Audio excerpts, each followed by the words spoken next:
Alternasyon ang sanggit mo naman. Nandito na naman ako para takutin kayong mga bata at patulugin. Ang napili nating horror movie ngayong gabi ay isang Korean horror film. Sisimulan natin ang kwento sa isang babae. Si Mina, maganda at malamig ang aura, tahimik at mayabang. Kaya naman madalas siyang inggitin ng ibang babae. Pero mas naging close siya sa mga lalaking kasama niyang lumaki.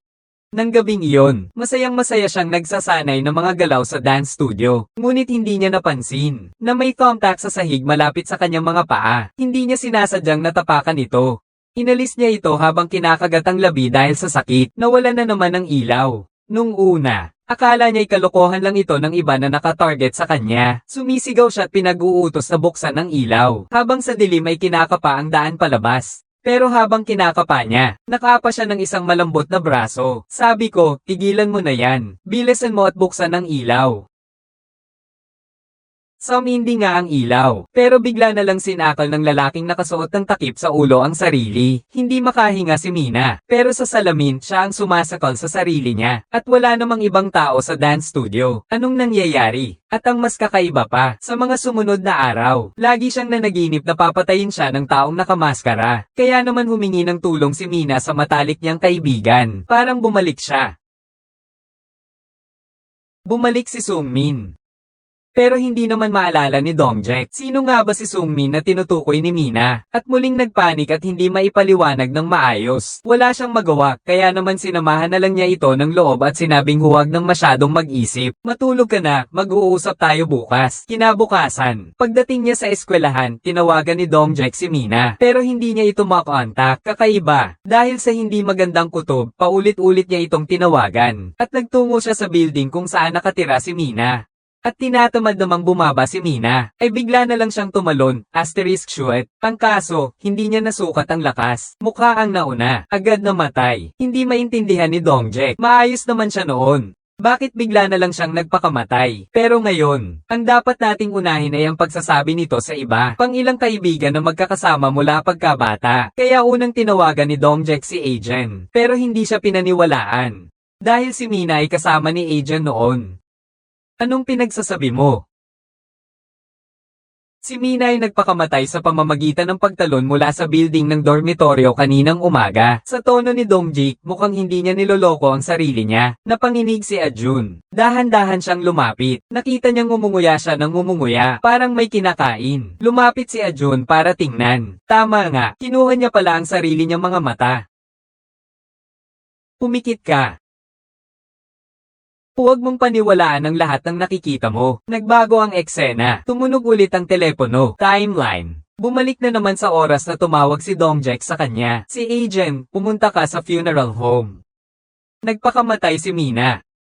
Samantala, nawala na ang multo ni Mina sa gilid. Pagkatapos nilang magkita, kinuwento niya kay Dongjae ang kakaibang pangyayaring iyon. Pero hindi rin kilala ni Ajun ang sinasabi ni Mina na si Sungmin. At pansamantalang natapos na ang usapan. Maya-maya pa, hinanap ng tagapayo si Dongjae bilang kinatawan ng mga estudyante. At hiniling na tulungan niya itong alagaan ng isang bagong lipat na estudyante, si Yahao. Dahil kakaiba ang kalagayan ng lalaking ito, tuwing linggo ay kailangan niyang sumailalim sa therapy ng pagpapa dahil sa amnesia. Unang pagkikita nilang dalawa, pero pakiramdam ni Dongjae ay nakita na niya si Yahao noon. Pero kakakilala pa lang nila, at ayaw niyang masyadong tanungin ang personal na buhay ng iba. Kaya sasamahan na lang muna niya ito sa therapy ng pagpapa. Samantala, sa silid ni Professor Choi, nakakita si Dongjae ng maraming kawili-wiling gamit sa paghihipnotismo. Nakita ng propesor ang kanyang pagkamausisa sa larangang ito, at ipinaliwanag na ang hipnotismo ay hindi naman talaga ganoon kamangha-mangha. Nilalampasan lamang nito ang depensa ng kamalayan ng tao, para madaling makuha ang mga sikreto sa mas malalim na bahagi ng utak, dahil ang tao ay likas na umiiwas sa kapahamakan, at nakagawian ng kalimutan ng lahat ng mga bagay na nakasasama sa kanya. Kaya ang subyektibong kamalayan ay hindi katumbas ng kabuuan ng katotohanan. Tapos na, masigasig pa siyang nag-aya na subukan din itong sumailalim sa hypnosis. Naisip ni Dongjae, sa ganitong paraan, marahil ay maalala niya kung sino si Sungmin na tinutukoy ni Mina. Sige! Susubukan ko.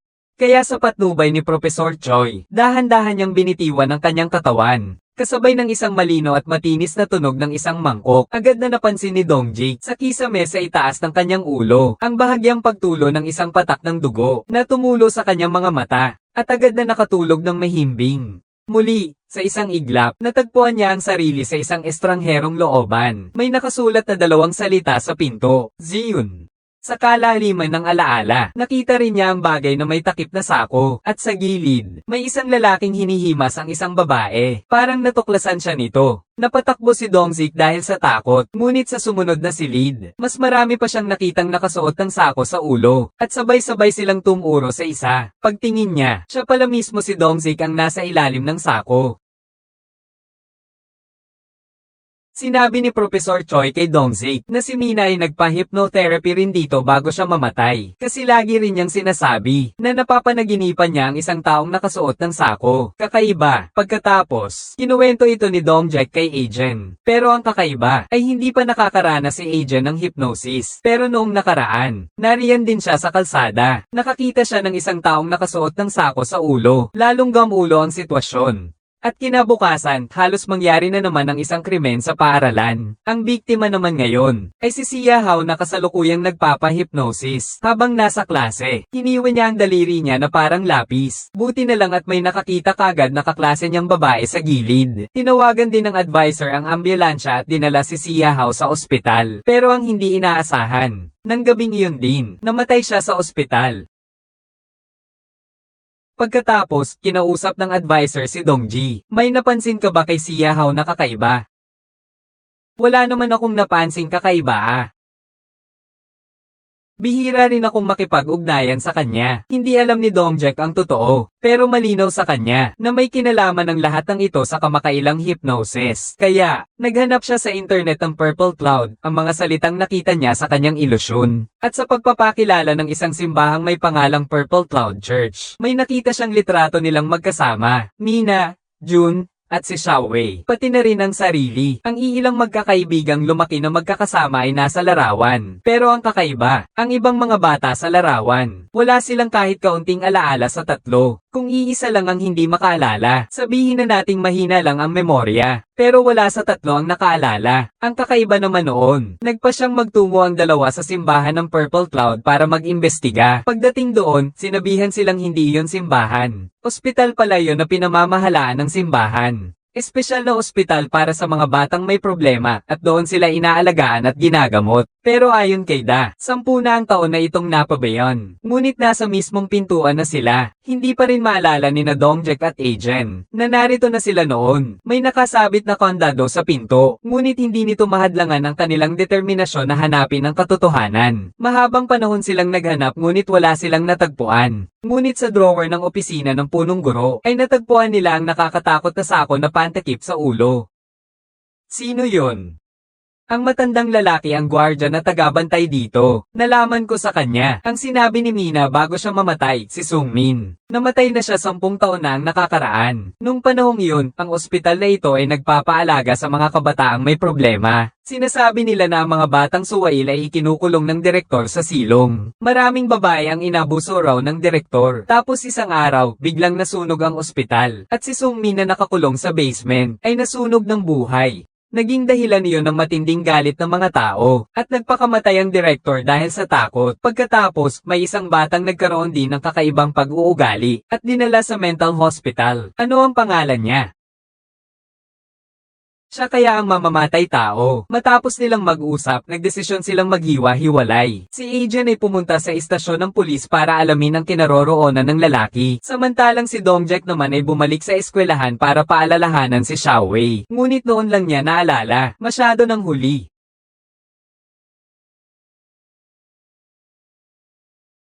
Pagkatapos ng ilang tunog ng kampana, biglang nagbago ang mood ni Xiaowei. Nagalit ng husto, at ang dugong ilong ay hindi mapigilan ng pag-agos.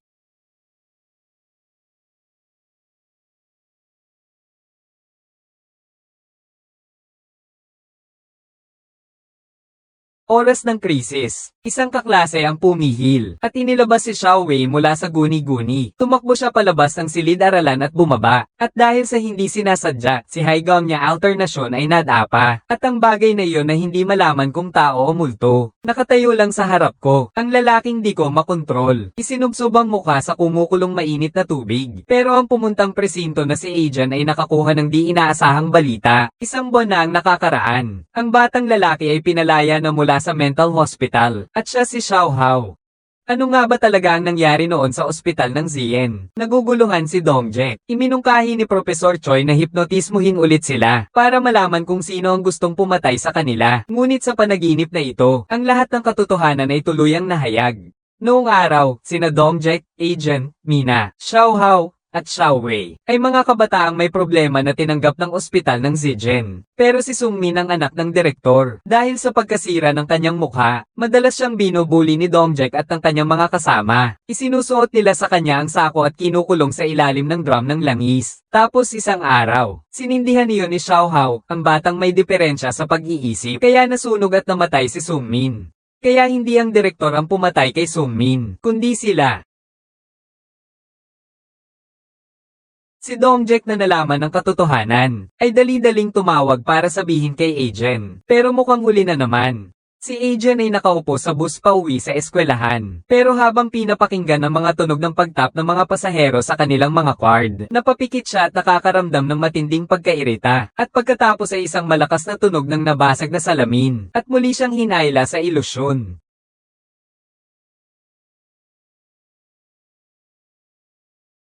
Hindi niya mapigilan ang paglunok ng mga bubog, isa-isa. At dahil dito, nagpakamatay si Ahong sa pamamagitan ng pagkagat sa sarili nitong dila. Si Dongjek na lang ang natira. Pumunta sana siya sa silid-aralan para hanapin si Xiao Wei. Pero hindi niya alam na matagal na itong patay. At ang natitira na lang sa silid-aralan ay ang tagapayo. Tahimik na hinihintay siyang pumunta para mamatay. Minsan ang hypnosis ay nakatago sa kawalan. Kumusta na ang pinag-aaralan mo? Teka lang. Isulat mo ang pangalan mo. Siya pala ang ina ni Sungmin, ang asawa ng Dean. Akala niya noon ay aksidente lang ang pagkamatay ng anak niya, pero hindi niya inaasahan sa presinto. Isinisi na naman ni Dongjek ang lahat sa direktor. Na sinabing inaabuso nito ang mga bata, kaya wala nang nagawa ang direktor at nagpakamatay. Noon ay wala pa siyang alam sa tunay na nangyari, hanggang isang buwan na ang nakalipas, nang makuha niya si Xiao Hao sa mental hospital. Pinakamatinding hypnosis, lamang nanggaling sa alaala niya. Nalaman ng tunay na dahilan ng pagkamatay ng anak niyang si Sungmin. Kaya naman isa-isa niyang pinaghigantihan. Habang nakikipag-ugnayan, ginamit ang hypnosis para magkaroon sila ng ilusyon araw-araw, hanggang sa hindi na makayanan at magpakamatay. Sabi ni Dongjek, takot siya noon. Kaya nga nagsisinungaling. Hindi ko inisip na haantong sa pagkamatay ng dalawa. Pero kahit anong palusot, ang katotohanan ay hindi magbabago. Hindi nagsalita ang gabay. Turo lang sa gilid. At si Dongjek ay kusang pumasok sa loob ng tangke ng langis. Panghabang buhay na sasamahan si Sungmin. Walang umaasang, may nakakagulat pang pagbabaliktad ng katotohanan ng kwento. Nalaman noon ng direktor na may kinalaman ng ilang bata sa pagkamatay ni Sungmin. Pero hindi niya naisip na panagutin ang mga bata. Dahil ang gusto niya lang ay mapagaling ang mga problemang kabataan na ito. Kaya niya piniling gamitin ang hypnosis at ang kanyang pagkamatay. Para maitago nila ito magpakailanman sa kanilang isipan. Okay. Hanggang dyan na lang ang kwento natin ngayon. Hindi ako magkukwento ng pelikula. Sasamahan lang kita manood ng sine. Magkita na lang tayo sa susunod.